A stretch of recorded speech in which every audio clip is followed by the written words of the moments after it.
আপনারা অনেকেই নিশ্চয়ই শ্রীক্ষেত্র পুরীর টোটা গোপীনাথ মন্দিরে উপবেশনরত ভগবান শ্রীকৃষ্ণের দিব্য দর্শন করেছেন, কিন্তু জানেন কি এই বাংলাতেই আছেন উপবেশনরত ভগবান শ্রীকৃষ্ণ? জানতে হলে ভিডিওটা শেষ পর্যন্ত দেখুন, স্কিপ করবেন না।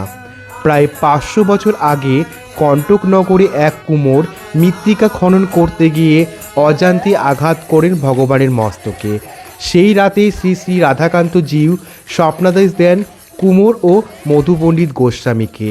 পরদিন স্বয়ং প্রকট হয়ে এই পবিত্র স্থানে প্রতিষ্ঠিত হন প্রভু, আর সেই দিন থেকে আজও নিত্য সেবা অবিরত চলছে। কুশ্রুতি অনুযায়ী শ্রী চৈতন্য মহাপ্রভু কণ্টকনগরে শ্রীপাদ কেশব ভারতীর নিকট সন্ন্যাস গ্রহণ করতে এসে এই বিগ্রহ দর্শনে ভাবাবিষ্ট হয়ে পড়েন।